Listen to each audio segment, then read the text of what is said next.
Mesdames, Mesdemoiselles, Messieurs, bonsoir et je souhaite que vous passiez avec nous un très agréable moment. Alors allons-y. Let's do it. I have good news for you. C'est de la Formule Express. J'adore ça. Ah bon? Oh, fais pas chier. On essaye? Allez. Mais qu'est-ce qui se passe? J'ai pas l'esprit tranquille. Pourquoi? Je ne sais pas, un oubli.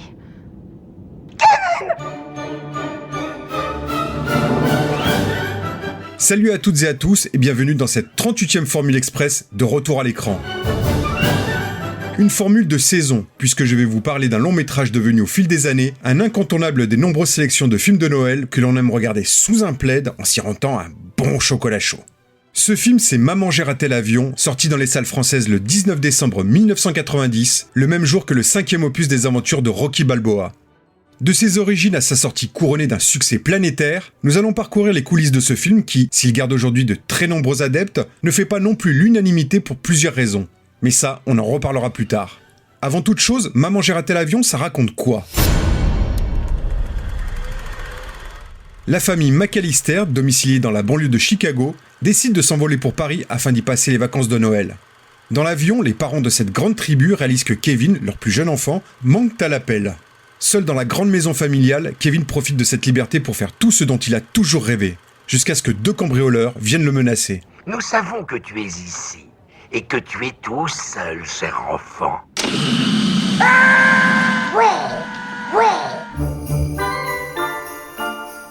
Retour en 1989.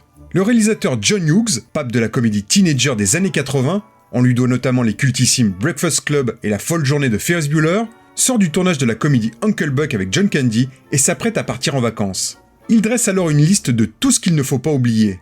En haut de cette liste, il pense à ses enfants. Comme ça, cela peut paraître évident, mais oublier sa progéniture est l'une des plus grandes peurs de John Hughes. Il se pose alors la question, et si je laissais mon fils de 10 ans à la maison, que ferait-il ? Hughes trouve que cela pourrait être une bonne idée de scénario et rédige dans la foulée un premier jet de 8 pages en imaginant déjà l'enfant devant faire face à deux cambrioleurs retors. J'ai cette peur constante d'oublier mes enfants à chaque fois que je me déplace, raconte John Hughes. Et j'ai trouvé que c'était une bonne idée de scénario. Et ça m'a donné envie de faire un film avec en vedette un enfant. En tant que scénariste, c'est un sacré challenge de se mettre dans la peau d'un enfant de 10 ans et de penser comme lui.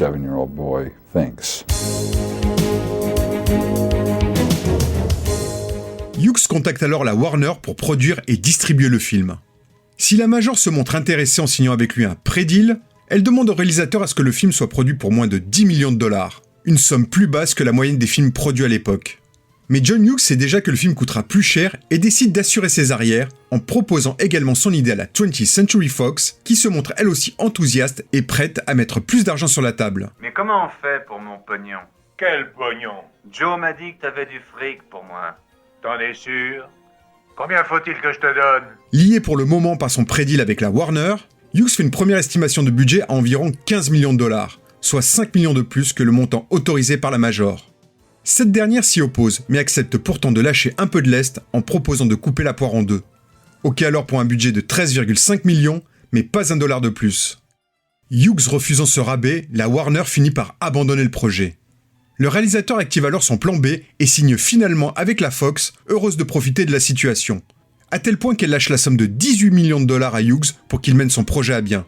Garder la monnaie, ça ne me dérange pas. Si Hughes pense que le film a un fort potentiel pour devenir un gros succès, il n'a pourtant pas l'intention de le réaliser, se contentant de la casquette de producteur. Hughes contacte alors Patrick Reed Johnson, un tout jeune réalisateur pour le mettre en scène. Mais ce dernier est déjà engagé sur un autre projet. Le réalisateur se tourne alors vers Chris Columbus, libre depuis qu'il a quitté le tournage d'un autre film de Noël, Le Sapin les Boules, autre production signée Hughes à cause de sa mésentente avec l'acteur principal, Chevy Chase. Columbus, qui est également un scénariste confirmé, on lui doit ceux notamment des Gremlins, des Goonies ou du Secret de la Pyramide, excusez du peu, accepte sans hésitation pour effacer notamment la frustration de son départ du tournage du Sapin les Boules. S'il trouve le script efficace, il estime tout de même qu'il lui manque quelque chose. Les gags étaient bien écrits et particulièrement bien détaillés, explique Chris Columbus. Mais certains éléments n'y figuraient pas. Et on a retravaillé avec John pour ramener un peu plus d'émotion et encore plus de comédie. Il s'agit tout de même du point de vue d'un enfant. Je voulais créer une atmosphère chaleureuse et intemporelle pour Maman j'ai raté l'avion. Making absolutely certain that Home Alone felt timeless. Le défi principal pour Columbus va être de trouver l'enfant qui va incarner le jeune Kevin. Hughes propose dès le départ Macaulay Culkin à Columbus. Culkin n'est pas un inconnu et pour cause. Il tenait déjà le haut de l'affiche aux côtés de John Candy dans le précédent film de Hughes, Uncle Buck. Mais Columbus n'est pas vraiment emballé par l'idée. Je tenais à trouver le gosse parfait, mais je ne voulais pas avoir recours au Macaulay d'Uncle Buck. Je voulais le trouver tout seul, raconte Chris Columbus. John Hughes m'a proposé pour le rôle, se souvient Macaulay Culkin. Chris m'a rencontré très tôt, mais il voulait voir d'autres enfants, car il refusait de céder à la facilité.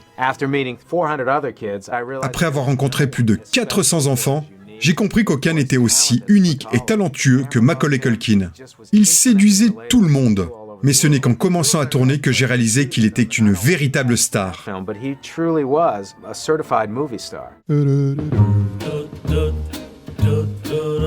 Pour incarner le premier des deux cambrioleurs, Columbus porte son choix sur Robert De Niro et John Lovitz, l'un des piliers du célèbre show TV, le Saturday Night Live. Mais les deux acteurs refusent. Le réalisateur se tourne alors vers Joe Pesci, dont il adorait les prestations devant la caméra de Martin Scorsese. Surpris par cette proposition, Pesci n'avait en effet jamais joué dans des comédies familiales auparavant, finit par accepter. J'étais un énorme fan de Joe Pesci dans Raging Bull et Les Affranchis. Je n'avais qu'une envie, c'était de la voir. Le script lui a plu et il a accepté. Ce fut un choc pour moi. Je ne m'y attendais absolument pas. Il trouvait que ce qu'on lui demandait de faire était un défi. Et c'était le cas. Il s'en est brillamment sorti, car ce rôle correspondait à un registre très différent du sien. Chris Columbus réclame l'acteur Daniel Stern, dont il est également fan pour incarner Marv, l'autre cambrioleur. Mais la production s'y oppose fermement, car trop cher. Le réalisateur n'a alors pas d'autre choix que de trouver quelqu'un d'autre. C'est finalement Daniel Roebuck, un acteur que l'on verra plus tard notamment dans Le Fugitif et la série Lost, qui est embauché pour le remplacer.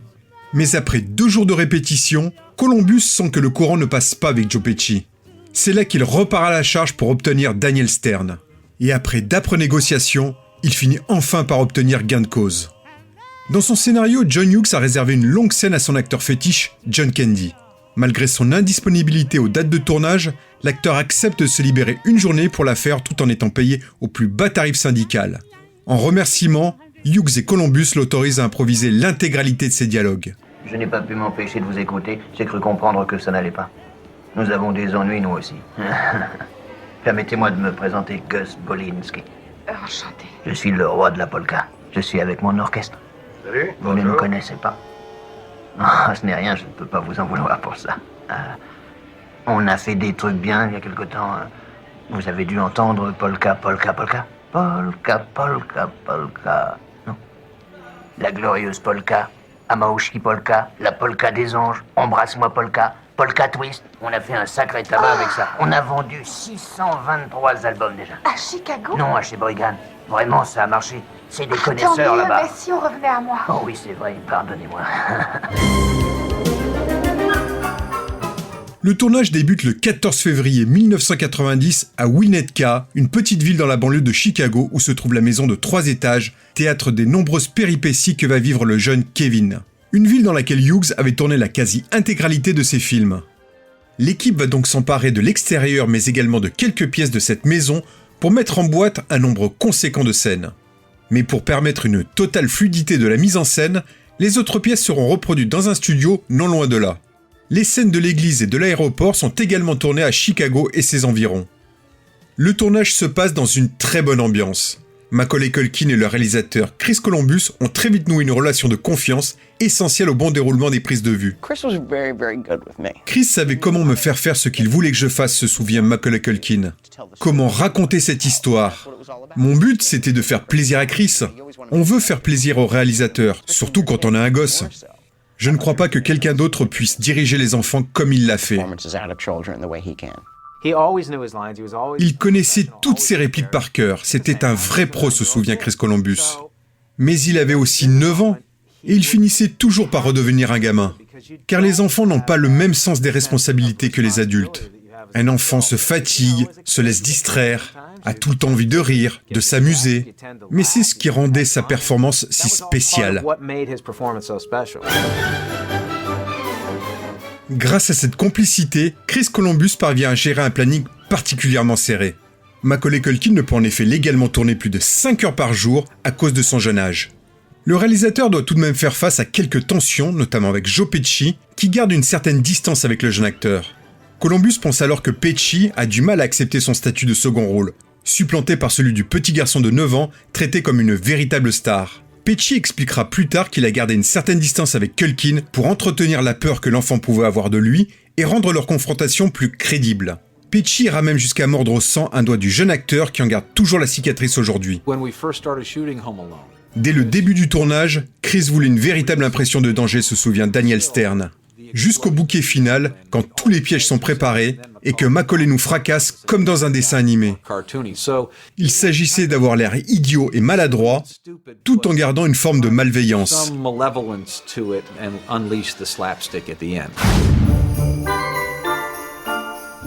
Le budget du film restant modeste, l'équipe technique et les cascadeurs doivent redoubler d'ingéniosité pour mettre en scène les nombreux pièges posés par le jeune Kevin. Mais ceux qui vont souffrir le plus, ce sont les deux doublures de Joe Pesci et Daniel Stern. Les cascadeurs vont en effet en faire les frais. Chris Columbus aime tourner beaucoup de prises, raconte Freddie Ice, le coordinateur des cascades. Pour chaque scène, il tournait à peu près 6 ou 7 prises. Et sur les scènes de cascade, je lui disais parfois « Arrête, ça suffit maintenant ». Les cascadeurs sont épuisés et ils n'arrivent plus à se relever. Si t'es pas content, t'as qu'à les faire, toi. Bon, sérieusement, et la plupart du temps, il était quand même super cool, hyper compréhensif et il adorait tous les cascadeurs. Le film que regarde Kevin et qui est à l'origine de la fameuse scène du livreur de pizza n'est pas issu d'un véritable film. Ce faux extrait a été tourné par Chris Columbus en une seule journée, juste avant le début officiel des prises de vue, en s'inspirant des classiques du polar des années 40. Tu vas avoir droit à 10 petites secondes pour déplacer ton gros cul dégueulasse. Hors de chez moi, sinon je te plombe les boyaux avec du calibre 12. Très bien, Johnny, pardonne-moi. Je pars tout de suite. 1, 2, 10.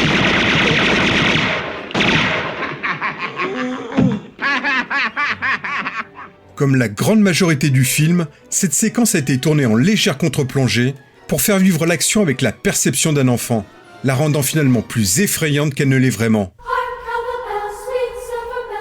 Les prises de vue s'achèvent le 8 mai 1990 après 83 jours de tournage. Et c'est au tour de l'équipe de post-production de prendre le relais. Columbus pense d'abord confier la musique du film au compositeur Bruce Broughton, à qui l'on doit notamment la musique du Secret de la Pyramide, dont Columbus avait signé le scénario, mais ce dernier se voit obligé de refuser pour des questions de planning.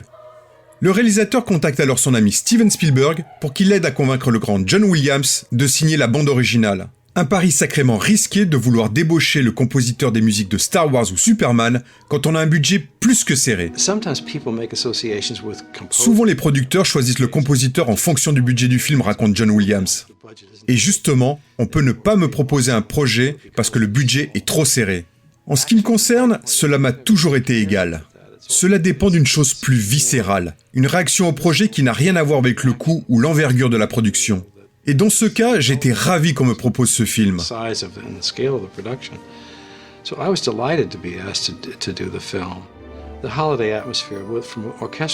L'atmosphère de Noël est toujours très amusante à peindre musicalement, sans oublier l'aspect comique du film. Pour bon nombre de ces séquences comiques, si la musique est un peu hors sujet, cela ne marchera pas. Elle ne doit faire qu'un avec l'action comme dans un dessin animé. C'est un travail difficile, mais je pense m'être davantage amusé sur ce projet que sur beaucoup d'autres films que j'ai pu faire. Maman, j'ai raté l'avion sort sur les écrans américains le 16 novembre 1990 et c'est un véritable carton. Le film remplit les salles et finira par cumuler près de 285 millions de dollars de recettes. Les spectateurs français découvrent le film le 19 décembre 1990 et le succès est également au rendez-vous avec près de 2 300 000 entrées. À travers le monde, le film rapportera près de 500 millions de dollars de recettes, ce qui fera de Maman, j'ai raté l'avion l'un des plus gros cartons de l'année 1990. Un succès qui ne se tarit pas depuis plus de 30 ans pour ce film qui se transmet de génération en génération. comme en attestent les audiences toujours puissantes que connaît Maman j'ai raté l'avion à chacune de ses diffusions à la télévision. Et pourtant le film ne fait pas que des adeptes. Nombreux sont ceux qui trouvent en effet le personnage de Macaulay Culkin particulièrement agaçant et qui rejettent pour cela en bloc le film de Columbus. Certains autres vont aussi pointer le côté parfaitement invraisemblable du film. Certes, on a du mal à imaginer un enfant de 10 ans ne pas être en panique en se retrouvant seul dans cette grande maison et redoubler d'ingéniosité pour se débarrasser de 2 intrus. Mais bon, si vous êtes là, c'est que comme moi, vous aimez ce film qui reste aujourd'hui à mon sens toujours aussi fun et particulièrement efficace. Il ne faut pas oublier non plus que c'est un film qui s'adresse tout d'abord aux enfants dans le simple but de les amuser. Et quand on a gardé son âme d'enfant, on ne peut que se laisser toujours prendre par les folles aventures du jeune Kevin. Eh les gars, vous abandonnez ou vous en revoulez encore ? 2 ans après la sortie et le succès planétaire de Maman j'ai raté l'avion, toute l'équipe rempile pour une suite qui se déroule cette fois-ci à New York. Une suite dans laquelle apparaît furtivement Donald Trump, qui va elle aussi déplacer les foules, encaissant près de 400 millions de dollars de recettes à travers le monde. Suivront 4 autres séquelles sans le casting original cette fois-ci, et de qualité bien moindre. Maman j'ai raté l'avion est disponible sur support physique, DVD et Blu-ray, et sur Disney+ pour les adeptes des plateformes.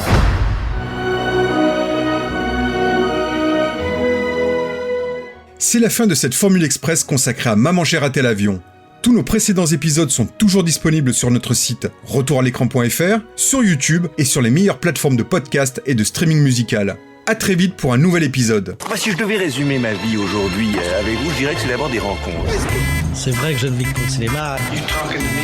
Pour être aimé, il faut être aimable. Vous voulez un chocolat?